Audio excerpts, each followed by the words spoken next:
la randonnée en montagne, ici. Alors, il y en a qui ont levé la main très vite. Alors,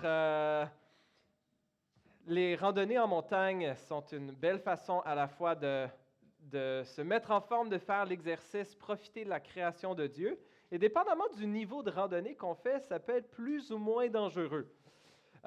Toujours est-il que les secouristes de montagne racontent souvent que les accidents mortels en alpinisme ne se produisent pas au début, mais lors de la descente, quand la tension des alpinistes retombe et que les grimpeurs pensent avoir fait le plus dur. Quand le plus dur, le plus difficile est derrière nous, c'est correct, on est peut-être fatigué et il y a de quoi de biologique aussi qui peut être un peu plus difficile de se freiner quand on tombe par en avant plutôt que quand on grimpe. Mais les accidents mortels, pas en montée, mais dans ce qui pourrait ou peut-être devrait être le plus facile, dans la descente. Après une grande victoire, avoir réussi à atteindre le sommet de la montagne, bien souvent la vigilance baisse et la chute peut être fatale. Dans les dernières semaines, dans les derniers mois, on a vu la vie du roi David dans le livre de 2 Samuel, dans l'Ancien Testament, dans la Bible. On a vu toutes sortes de belles victoires et de bénédictions que Dieu a données au roi David. On a vu comment Dieu a affermi son règne, a permis non seulement qu'il soit établi roi de sa tribu, la tribu de Juda, mais aussi sur les 12 tribus d'Israël. On a vu comment David a unifié le royaume, comment il a eu des succès militaires majeurs contre les Philistins et contre toutes sortes d'autres peuples. On a vu comment David a organisé le royaume avec des fonctionnaires, des gouverneurs. On a vu même la reconnaissance spirituelle quand David a amené l'arche à Jérusalem et même comment Dieu bénit David avec une alliance, avec une promesse qu'un de ses descendants siégera toujours sur son trône. David est au sommet de sa gloire, victorieux sur tous les fronts, respecté, prospère et reconnu par Dieu. Et ses victoires et ses succès ont possiblement créé un sentiment de sécurité et de suffisance. Et c'est dans ce contexte de facilité et d'aisance relative que les événements tragiques qu'on va regarder aujourd'hui vont se produire.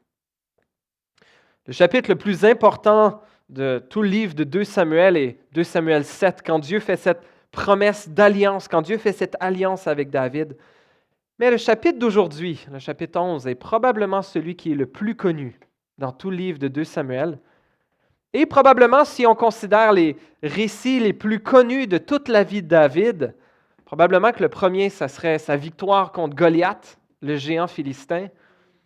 Et probablement que le deuxième sera notre texte d'aujourd'hui.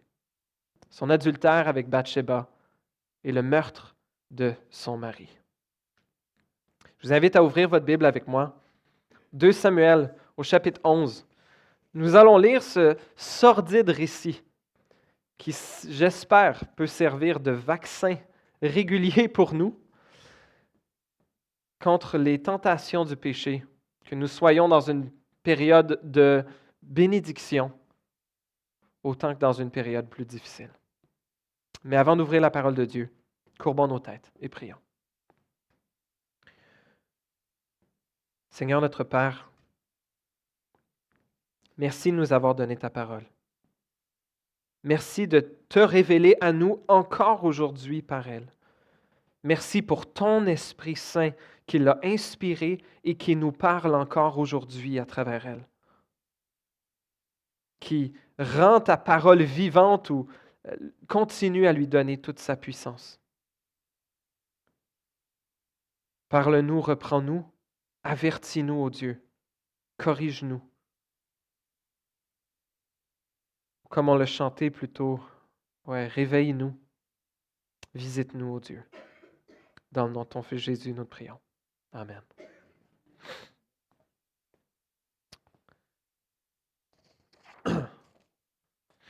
Lisons ensemble les premiers versets de 2 Samuel, chapitre 11. On va lire au moins le premier verset. L'année suivante, à l'époque où les rois partent en campagne, David envoya Joab avec ses serviteurs et tout Israël semer la dévastation chez les Ammonites et faire le siège de Rabat. Quant à lui, il resta à Jérusalem. Je fais une pause ici. Notre chapitre d'aujourd'hui, ce sordide récit se situe dans le contexte de la guerre des Israélites contre les Ammonites qui a déjà commencé au chapitre 10 la semaine passée. Peut-être vous vous souvenez, la semaine passée, on a parlé de la bonté de David, comment David avait été bon envers le fils de Jonathan, le petit-fils de Saül, Méphibosheth, qui était handicapé. Il l'avait invité à sa table, malgré qu'il aurait pu être un dangereux rival politique. Et on avait vu la bonté de David aussi envers les Ammonites, dont le roi était décédé, son fils était devenu le nouveau roi. David envoie des hommes, des gens d'ambassadeurs pour consoler la maison royale. Et là, les Ammonites ont fait un grand affront aux serviteurs de David et c'était essentiellement une déclaration de guerre. Et la guerre, depuis ce temps-là, Dieu a donné des grandes victoires à Israël, mais on dirait que la guerre n'est pas finie. Il y a eu une pause pendant l'hiver, comme on dirait que c'était commun à l'époque. Et là, le printemps arrive, c'est bon. À l'époque où les rois partent en campagne, c'est bon, on s'est bien reposé pendant l'hiver et là, on va recommencer à s'entretuer comme des bons peuples du Proche-Orient ancien. Et comme malheureusement, ça peut être encore certaines réalités aujourd'hui, que ce soit des guerres physiques ou des guerres de mots ou autres. Donc David envoie Joab, le chef de son armée, avec ses serviteurs et tout Israël, dans cette attaque contre le Rabat, la ville de Rabat. Certains mettent beaucoup d'emphase sur le fait que David ici aurait dû être avec son armée. Et c'est possible. C'est possible que David aurait dû être à la guerre avec son armée pour être en train de faire ce que les rois faisaient à l'époque, de mener leur armée dans les combats. On voit cependant dans les versets d'avant, dans les chapitres d'avant, que ce n'est pas à chaque fois qu'il y avait un combat que David se déplaçait nécessairement. Vous voyez même la semaine passée que Joab avait eu un premier affrontement contre les Ammonites et là que David s'était joint à un second affrontement. Même à la fin de 2 Samuel, les chapitres 21 à 24, qui sont les 4 derniers chapitres du livre de 2 Samuel, sont probablement pas placés là de façon chronologique, mais un peu plus comme des annexes. Donc, on a l'histoire de la vie de David et voici quelques annexes, quelques autres éléments marquants. Et dans l'un d'eux, dans 2 Samuel 21, on voit David qui se rend au combat et qui passe très proche d'être tué par ses ennemis. Et là, sa garde rapprochée, ses soldats, et tout le monde dit « OK, David, c'est correct, tu as assez combattu, tu es rendu assez vieux, là, reste donc à la capitale, on préfère de loin que tu restes en vie plutôt que tu mettes encore ta vie en danger dans les guerres. » Donc, c'est possible que 2 Samuel 21 se soit produit avant 2 Samuel 11, que David, son armée lui a un peu demandé de rester à la maison pendant les combats. Toujours est-il que on va voir particulièrement dans l'attitude de David, qui est probablement devenu un peu confortable et surconscient dans les aises de sa vie. Il y a là un avertissement pour nous, comme nous le rappelle l'apôtre Paul dans 1 Corinthiens 10, 12, que celui qui croit être debout fasse attention à ne pas tomber. Versets 2 à 5. Un soir, David se leva de son lit. Comme il se promenait sur le toit du palais royal, il aperçut de là une femme qui se baignait et qui était très belle. David fit demander qui était cette femme. Et on lui dit, n'est-ce pas Bathsheba, fille d'Éliam et femme d'Uri le Hittite? David envoya alors des messagers la chercher. Elle vint vers lui et il coucha avec elle, alors qu'elle venait de se purifier après ses règles. Puis, elle retourna chez elle. Cette femme tomba enceinte et elle fit dire à David, « Je suis enceinte. » David, en train de se promener sur le toit de sa maison, Peut-être pas très différent. David, possiblement qu'il n'était pas en train de faire ce qu'il aurait dû faire, concentrer son cœur peut-être envers Dieu. Et là, il y a ce pop-up qui arrive sur son écran, cette belle femme qu'il voit en train de se baigner. Et le texte ne nous dit pas qu'elle soit nécessairement sur son toit. C'est David qui est sur le toit de son palais, probablement plus haut que tous les autres bâtiments. Peut-être qu'il avait accès à voir des zones qu'aucun autre endroit, aucune autre personne n'était capable de voir. Voit cette femme en train de se baigner. Le texte ne nous dit pas qu'elle était nue, peut-être bien qu'elle l'était. David la convoite dans son cœur. Il dit, c'est qui cette femme-là? C'est la femme d'un de tes grands guerriers, David. La femme de Uri le Hittite. On voit dans 2 Samuel, dans les derniers chapitres de 2 Samuel, comment Uri, 2 Samuel 23, 39, Uri faisait partie des hommes vaillants de David et louangé comme un des grands guerriers, un des hommes fidèles à David. Et David voit cette très belle femme, la convoite dans son cœur. C'est la femme de Uri le Hittite. Je sais où est-ce que Uri est. Il est en train de combattre mes guerres à Rabat.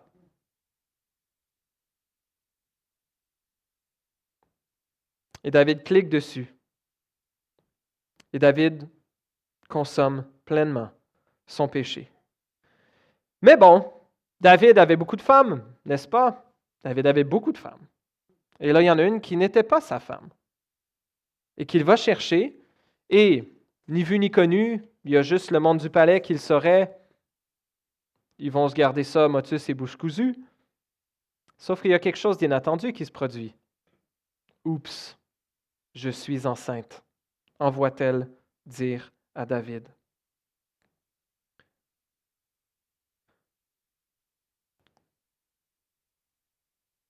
Il y a une part du cœur de beaucoup d'entre nous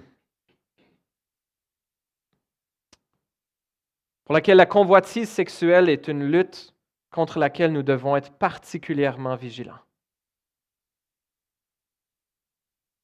La convoitise est précisément de désirer ce qui n'est pas à nous. Et l'accès moderne à la pornographie, par exemple, sa facilité d'accès, son anonymat, sa gratuité rendent la pornographie hyper accessible pour n'importe qui a un téléphone cellulaire ou une tablette ou une connexion Internet facile. Il y a un harem disponible pour tous ceux qui veulent les consommer en ligne.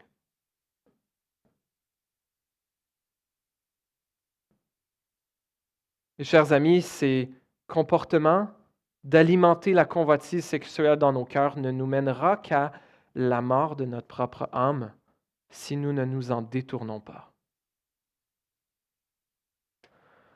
Et j'aimerais dire ceci aussi, mesdames, particulièrement à mes sœurs. Mesdames, si votre mari a un problème avec la convoitise sexuelle, ce n'est pas parce que vous êtes inadéquate. Ce n'est pas parce que vous n'êtes pas assez belle ou pas assez désirable, ou même, oserais-je dire, pas assez performante au lit. C'est la nature même de la convoitise que de désirer ce qu'il n'est pas à nous. David avait autant de femmes qu'il aurait aimé, mais il désire celle qui n'est pas à lui. C'est précisément la nature de la convoitise. Ce n'est pas votre faute si votre mari a des problèmes de convoitise sexuelle.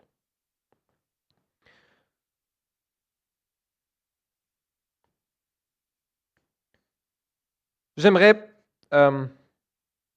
nous appeler également à la vigilance. David était possiblement en situation où lui n'était pas en train d'être fidèle à Dieu dans son appel.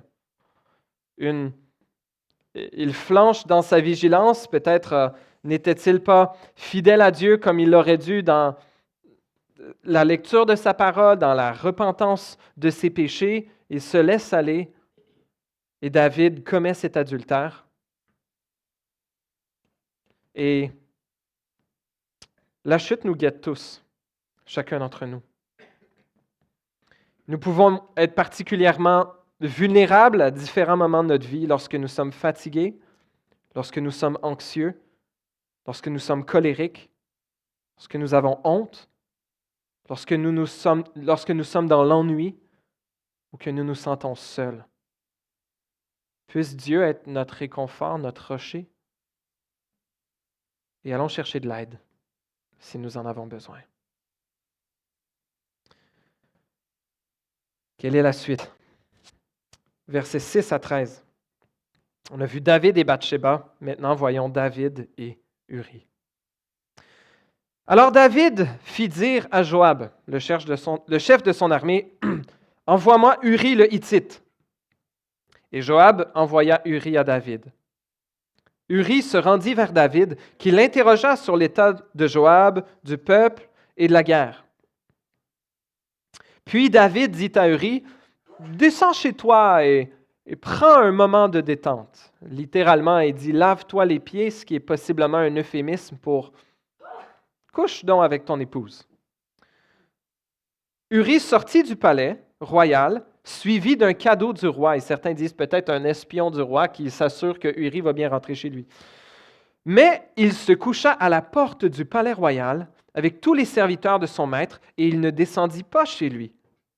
On en informa David en lui disant, « Uri n'est pas descendu chez lui. » David dit à Uri, « N'arrives-tu pas de voyage? Pourquoi n'es-tu pas descendu chez toi? » Uri lui répondit, « L'arche de l'Alliance, ainsi qu'Israël et Juda habitent sous des tentes. Mon seigneur Joab et les serviteurs de mon seigneur campent en rase campagne, et moi je rentrerai chez moi pour manger et boire et pour coucher avec ma femme. Aussi vrai que tu es vivant et que ton âme est vivante, je ne ferai pas cela. » Ouch. David dit à Uri, « Reste ici aujourd'hui encore et demain je te laisserai repartir. » Uri resta à Jérusalem ce jour-là et le lendemain. David l'invita à manger et à boire en sa présence et il l'enivra. Le soir, Uri sortit pour s'étendre sur son lit avec les serviteurs de son maître, mais il ne descendit pas chez lui.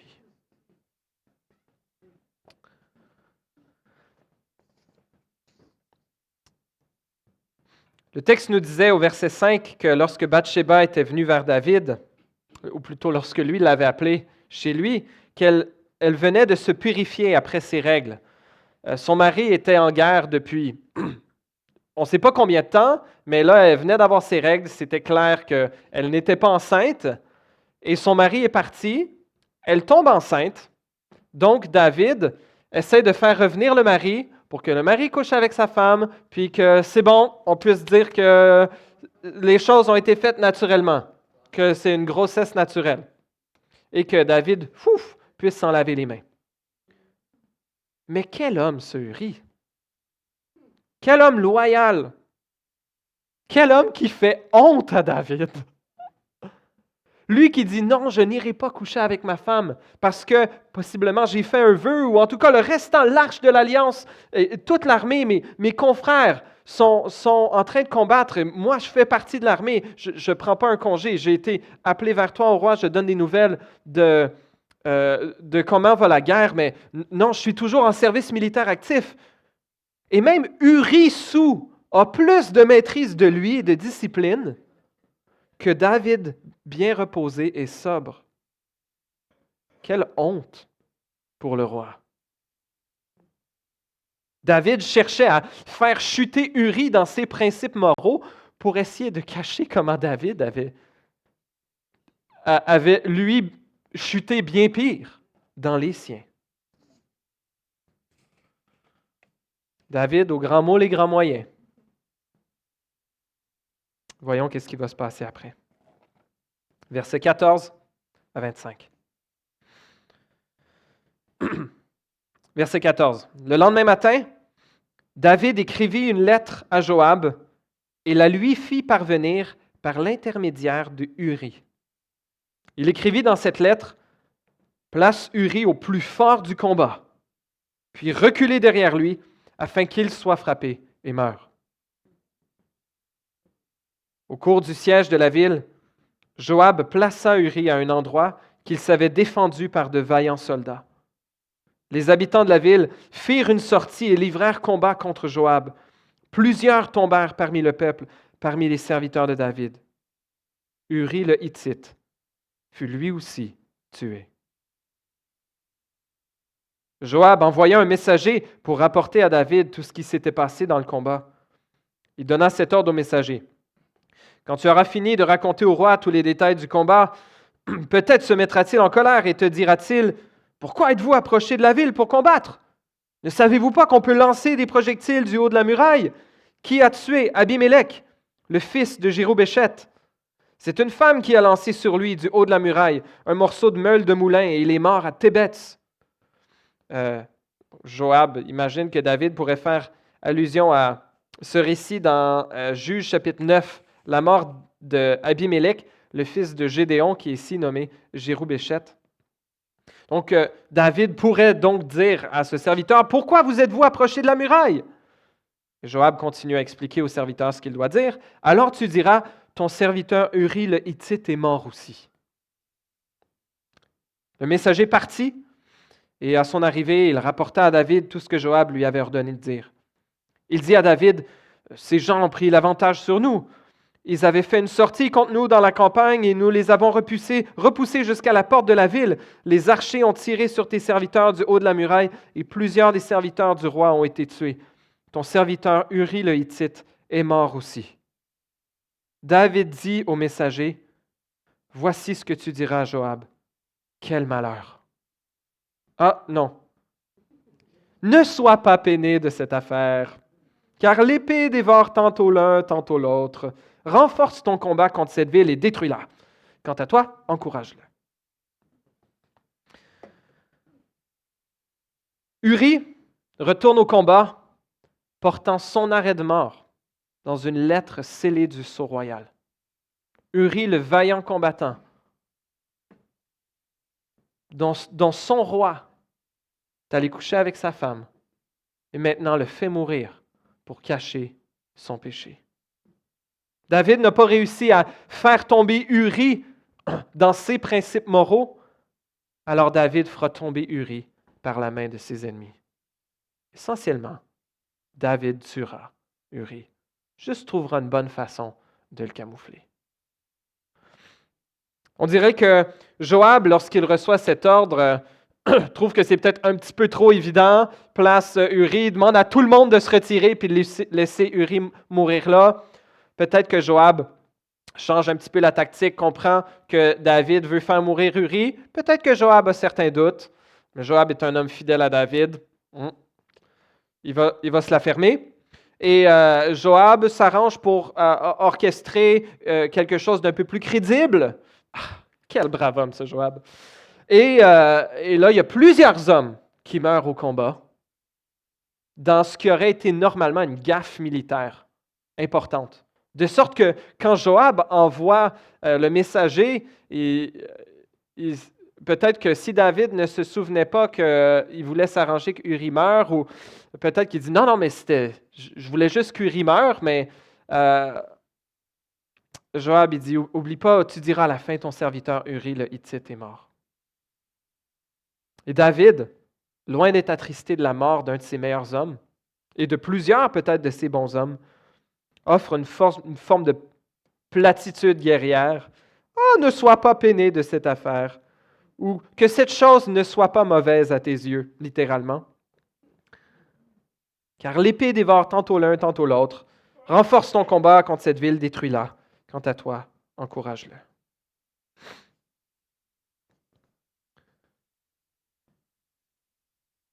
Il n'a pas vraiment été question de Dieu ici, dans tout ce texte. Dieu est silent. Dieu est silencieux. Dieu est-il absent? Voyons qu'est-ce qui se passe dans les 2 derniers versets de notre texte. La femme d'Uri apprit que son mari était mort et elle le pleura. Quand sa période de deuil fut passée, David l'envoya chercher et l'accueillit chez lui. Elle devint sa femme et lui donna un fils. Et finalement, le verdict divin tombe ici. Ce que David avait fait déplut à l'Éternel.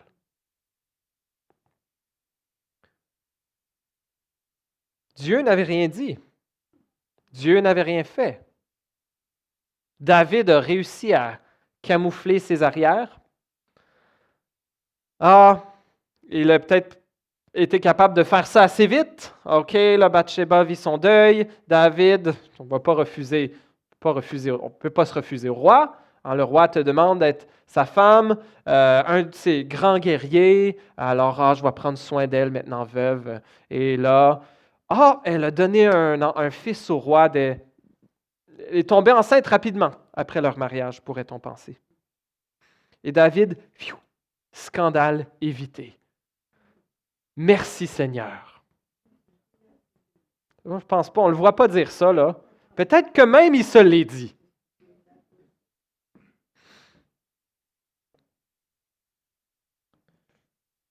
Le silence de Dieu ne nous indique pas l'absence de Dieu. Dale Ralph Davis dit « L'Éternel peut demeurer silencieux, mais il n'est pas sans regard. » Le texte à la fin nous le dit, ce que David avait fait, littéralement, était mauvais aux yeux de Yahweh, aux yeux de l'Éternel. David peut avoir la chair de Bathsheba et le sang d'Uri, mais il devra affronter le regard de l'Éternel.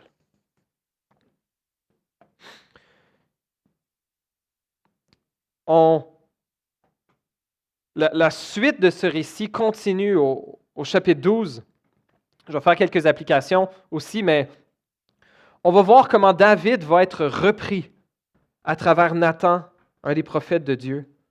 David se repentira et sera pardonné, mais il subira des conséquences pour ses péchés. Et on termine cette grande séquence de victoire et de bénédiction de David, et tout va bien. David, quel démonstrateur de la bonté de l'Éternel, qui démontre la bonté envers le petit-fils de Saül, qui démontre la bonté de l'Éternel envers les Ammonites, à qui Dieu donne toutes sortes de victoires et qui, bam, adultère, meurtre. C'est le pire de David. C'est vraiment le pire de David. Celui que Dieu nous disait qui était un homme selon mon cœur. Un homme selon le cœur de Dieu. J'avais un ami qui me disait, qui est l'homme, dans la Bible, qui est l'homme le plus pieux de la Bible? On pourrait peut-être penser à David, écrivain de tous ses psaumes. Le seul qui est décrit comme étant un homme selon le cœur de Dieu. Qui était l'homme le plus fort de la Bible? Samson. Qui était l'homme le plus sage de la Bible? Salomon. Et pourtant, les trois commettent des péchés sexuels graves. Ce n'est pas parce que tu es particulièrement pieux ou fort ou sage que tu et je ne suis pas à risque de tomber dans les pires péchés sexuels ou dans les pires péchés quelconques.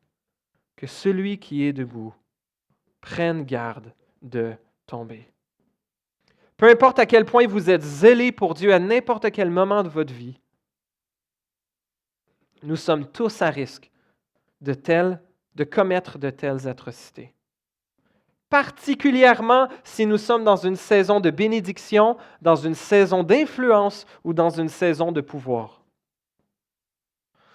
J'avais un de mes professeurs au séminaire qui nous disait qu'à la fin de sa Bible, il y avait les initiales, juste les initiales, d'hommes qu'il connaissait qui avaient une chute sexuelle, des hommes qui étaient dans le ministère et qui s'étaient disqualifiés du ministère. Et le derrière de sa Bible était rempli d'initiales. Malheureusement, ce même homme, je ne connais pas tous les détails. Un homme que j'ai beaucoup respecté, je sais qu'il s'est divorcé quelques années après, les années que même moi j'étais à l'école biblique. Et je sais j'ai l'impression qu'il portait une plus grande part du blâme de ce qui s'est passé.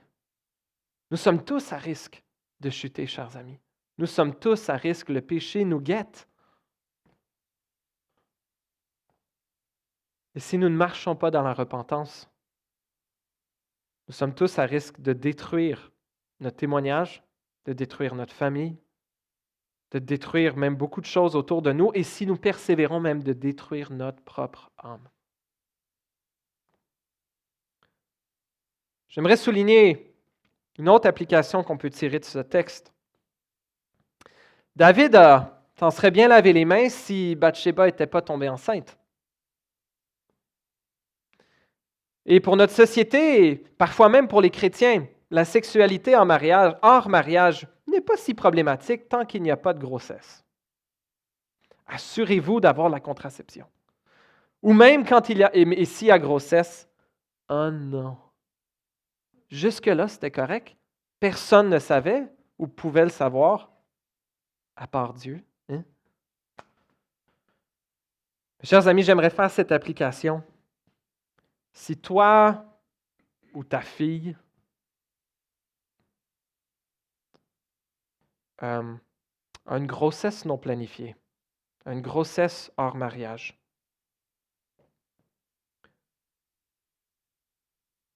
je vous encourage à ne pas ajouter à ce péché en allant enlever la vie d'un innocent, en allant chercher la vie de cet enfant.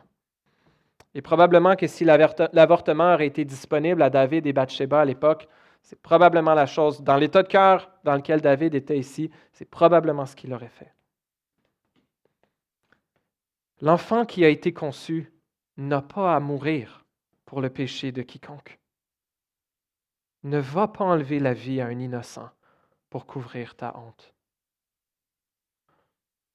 J'ai appris il y a plusieurs années l'histoire d'un conseil d'anciens et la fille du pasteur était tombée enceinte. Donc, ma fille a 6 ans, c'est pas proche de nous arriver, mais ça pourrait nous arriver. Et le conseil d'anciens s'est réuni. Le conseil en a pris conscience et le conseil d'anciens a décidé que c'était trop une honte sur la famille du pasteur que pour la fille du pasteur d'être enceinte. Alors la décision du conseil a été d'amener la fille du pasteur à une clinique d'avortement pour qu'elle puisse avoir un avortement, ordre de l'Église. Quand protéger notre face, quand protéger notre façade, quand protéger notre masque vaut plus que la vie d'une personne.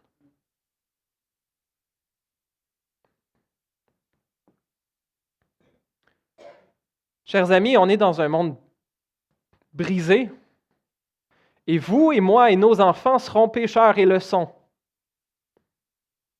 Et s'il y a une grossesse, je vous en prie, aimons cet enfant. Aimons ces enfants, même s'ils n'étaient pas prévus. Peu importe les circonstances dans lesquelles leur conception a été amenée, je vous en prie, prenons soin de cet enfant. Et je dis ça un peu en tremblant, sachant qu'au Canada, une femme sur 4 a vécu un avortement. Et sachant l'histoire de la Bible, connaissant l'histoire de notre propre tendance à vouloir cacher nos péchés, les statistiques ne sont peut-être pas beaucoup différentes dans l'Église. On n'est pas tous nés dans des familles chrétiennes, on n'a pas tous suivi le Seigneur fidèlement toute notre vie. Mais de même qu'il y a du pardon pour David qui sera disponible, il y a du pardon qui est disponible pour tous. Pour vous aussi, mes sœurs, pour vous aussi, mes frères.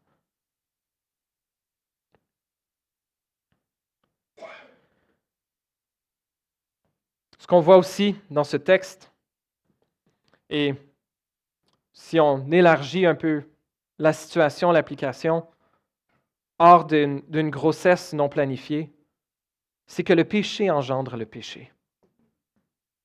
Nous cherchons à camoufler, cacher, mentir, étouffer, faire pire, rajouter mensonge sur autre chose pour tromper et protéger notre réputation, garder la face, éviter la honte publique, comme si Dieu ne voyait pas. Chers amis, j'aimerais vous encourager avec ceci.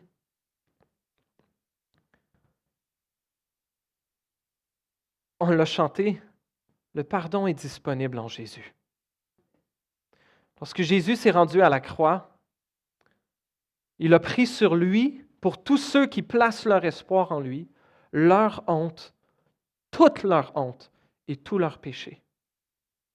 De sorte que si moi ou quiconque d'entre nous tous nos péchés venaient à être connus et que notre famille est perdue, notre mariage est perdu, notre réputation est perdue, que nous allons en prison, que nous sommes expulsés du Canada. Comme le pardon est possible, les amis. Et que l'acceptation auprès de Dieu, celui dont l'opinion est le plus puissant et le plus de valeur. Parce que le pardon de Dieu nous est possible, chers amis. Nous pouvons faire face à la honte publique. Nous pouvons confesser nos fautes. Peu importe ce que les autres penseront de nous. Si nous confessons nos péchés, comme nous disait Jean-Sébastien, il est fidèle et juste pour nous pardonner et nous purifier de toute iniquité. Oui, le pardon est possible, mais il nous faut aussi être prêts à accepter les conséquences de nos péchés. Et une part de la repentance, c'est d'être prêt à accepter les conséquences de nos péchés. Pour David, on va le voir quand on reviendra à 2 Samuel, ça va être la mort de cet enfant. Que lui, le fils de lui est Bathsheba qui va mourir. Et aussi, ça va être le début d'une série d'histoires familiales terribles dans la vie de David. Jusqu'à la fin de son règne, ça va être, en bon québécois, dégueulasse. David va accepter les conséquences de son péché. Ainsi, nous, une démarche réelle de repentance nous amène à ne pas chercher à éviter les conséquences, mais à accepter les conséquences de nos péchés. Il ne faut pas s'insurger et revendiquer l'absence de conséquences. Oui, la repentance implique d'accepter les conséquences de nos péchés.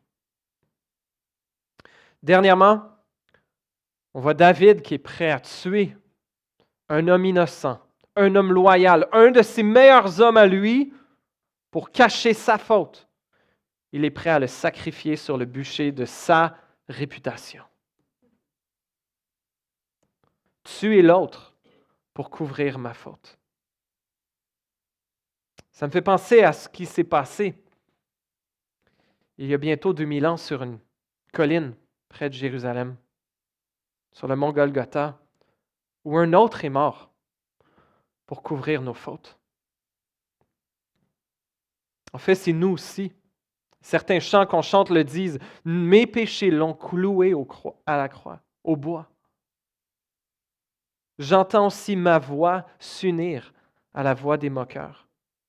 C'est par ces meurtrissures que nous sommes guéris, nous dit Ésaïe. Le châtiment qui nous apporte la paix est tombé sur lui. Mais Uri, lui, est mort. Il n'était pas volontaire pour ça. Mais Jésus, lui, l'a fait volontairement. Uri mort comme victime collatérale du péché de David. Mais Jésus, le plus grand fils de David, lui s'est volontairement offert à la mort, pas pour cacher notre faute, mais pour la couvrir, pour absorber la colère de Dieu et nous offrir le pardon plein et complet. Uri ici agit un peu comme le précurseur de Jésus. Lui, le Hittite, le seul non-israélite dans cette histoire, est celui qui ressemble le plus à Jésus. Celui qui était pur, loyal, fidèle à son maître. Mais Jésus, lui, s'offre volontairement et s'est offert volontairement pour acheter tous ceux qui viennent à lui. Tous ceux qui reconnaissent qu'ils sont souillés, sales de leurs péchés, qu'ils ont besoin d'être lavés, qu'ils ne peuvent être lavés par eux-mêmes. Cher ami, je t'invite, si tu te sais pécheur, si tu te sais souillé, tu es à la bonne place. En fait, c'est un prérequis pour recevoir le royaume de Dieu. À tous ceux qui se croient en santé, nous dit Jésus, il n'est pas venu pour eux. Jésus est venu pour les malades, pour ceux qui se savent malades, ceux qui savent qu'ils ont besoin d'un sauveur. Et Jésus est ce sauveur. Jésus veut être ton sauveur. Viens à lui. Viens à lui pour la première fois. Ou encore pour la 100e fois, reviens à lui, remets-lui ta vie. Il ne mettra pas dehors celui qui vient à lui. Prions. Seigneur notre Dieu, tu connais chacune des situations de nos vies, ô Père. Tu connais nos pires chutes, les pires atrocités que nous avons commises, celles que toi seul connais, celles peut-être que nous avons travaillé très fort pour oublier.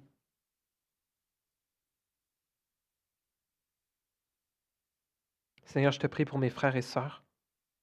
Je te prie pour tous ceux ici, que tu nous amènes à la délivrance qu'apporte la repentance. La libération qu'amène la confession. Merci Seigneur Jésus d'avoir offert ta vie. Après coup pour David, ton ancêtre, mais aussi pour nous et pour tous ceux qui se tournent vers toi. Aide-nous à être vigilants, ô Dieu. Aide-nous à traiter le péché avec sérieux tel qu'il le mérite.